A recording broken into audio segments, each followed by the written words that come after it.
ಭಾರತೀಯ ನ್ಯಾಯ ಸಂಹಿತೆಯ ಸೆಕ್ಷನ್ 303ನ ಪ್ರಕಾರ ಯಾವುದೇ ವ್ಯಕ್ತಿ ಡಿಸ್ಹಾನೆಸ್ಟ್ ಇಂಟೆನ್ಷನನ್ನು ಇಟ್ಕೊಂಡು ಯಾವುದೇ ಮೂವೇಬಲ್ ಪ್ರಾಪರ್ಟಿಯನ್ನು ಆ ಪ್ರಾಪರ್ಟಿಯ ಪೊಸಿಷನ್ನಲ್ಲಿರುವಂತಹ ವ್ಯಕ್ತಿಯ ಕಾನ್ಸೆಂಟ್ ಅಂದರೆ ಒಪ್ಪಿಗೆಯನ್ನು ಪಡೆದುಕೊಳ್ಳಾರದೆ ಆ ಪ್ರಾಪರ್ಟಿಯನ್ನು ತೆಗೆದುಕೊಂಡು ಹೋಗುವ ಉದ್ದೇಶದಿಂದ ಅದು ಮೊದಲಿದ್ದ ಸ್ಥಳದಿಂದ ಅದನ್ನು ಮೂವ್ ಮಾಡಿದರೆ ಹಾಗೆ ಮಾಡುವಂತಹ ಒಂದು ಆ್ಯಕ್ಟನ್ನು ಥೆಫ್ಟ್ ಅಂತೇಳಿ ಕರೆಯಲಾಗುತ್ತೆ.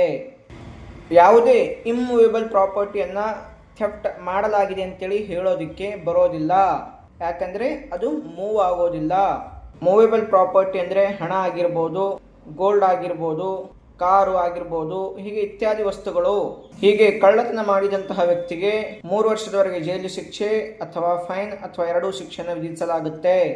ಸೆಕೆಂಡ್ ಟೈಮ್ ಮಾಡಿದರೆ ಅಥವಾ ಹೆಚ್ಚಿನ ಸಲ ಮಾಡಿದರೆ ಅಂತಹ ವ್ಯಕ್ತಿಗೆ 5 ವರ್ಷದ ಜೈಲು ಶಿಕ್ಷೆ ಜೊತೆಗೆ ಫೈನ್ ಅನ್ನು ವಿಧಿಸಲಾಗುತ್ತೆ.